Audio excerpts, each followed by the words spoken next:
Welcome to Everyday Enlightenment. I'm Claritha, and it is imperative that you be in your heart for so many reasons right now, because of the fact that there's a spiritual war happening right now, and we're seeing it play out in a very physical way. And the only way to navigate your path through this minefield is to pay attention to what your heart is telling you, using your discernment and what you know to be true for you, and making the choices and moving forward in your courage, not in your fear. There are multiple shifts happening in our physical world.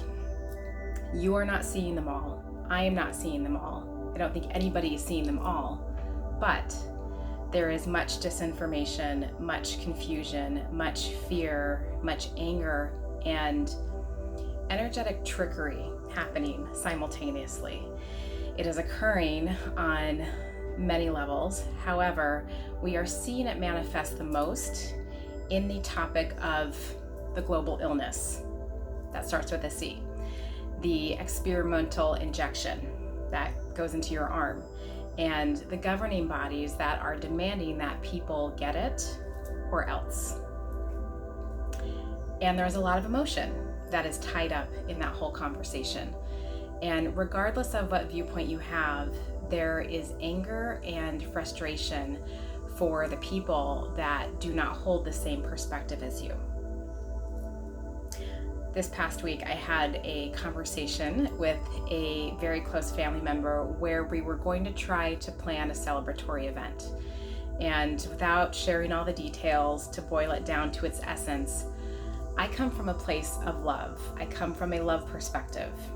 And this person I was talking to comes from a fear perspective. And in order for the event planning to move forward, she had made a request from me that with my love perspective and the knowingness of things and standing in my truth and how I create and I live my life, would compromise and undermine that. And as much as I love my family, it was an immediate no. It was a non-negotiable.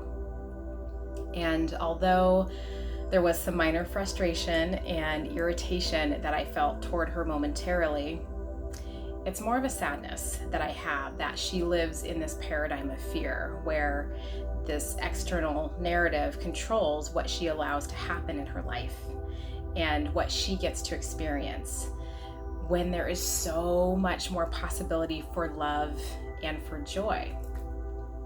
But she's choosing to stop at fear. And it's unfortunate. I think it's unfortunate. But I will still hold space for her, that she will remember who she is and what she is, which is love. So you may have seen that meme going around the interwebs that says people don't know they've been poisoned, brainwashed, and enslaved because they've been poisoned, brainwashed, and enslaved. And it's like waking up from a drug-induced sleep. You don't know that you are in a drug-induced sleep when you're in it until you come out of it.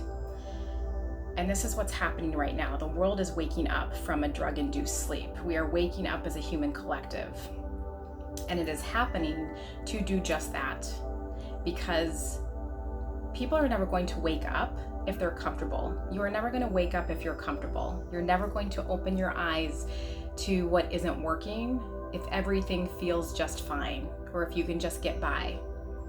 The boat, everyone's boat, is being rocked for a reason right now.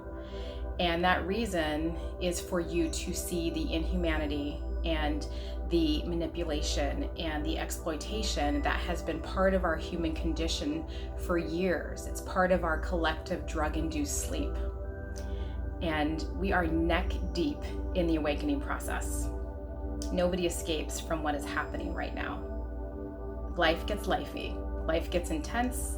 It gets uncomfortable. In order for you to move, in order for you to stand up for what you believe in and what is important to you. I always say that change comes from the inside out. And we are at that point where what's on the inside, what you hold inside of you, matters more than ever. Because if there is love in your heart, You are being called to dig your heels in and to hold the line for what you believe to be true for you. So it's going to keep getting louder. It's going to keep getting more intense. It's going to keep getting more uncomfortable until the majority of people, the majority of the collective, is reclaiming their sovereignty. And this is exactly why I did an interview series last year, September 2020, called Sovereign and Strong: How to See Beauty in Chaos, Shift Your Consciousness, and Create Peace Within. It was for this moment, this time that we're in right now. I saw it coming a year ago. So realize how powerful you are. Be your truth. Stand for what is important to you, because you will be tested. We all will be tested. And you will have to make a decision at some point. So be clear on who you are. Trust your knowing and stay in alignment with that.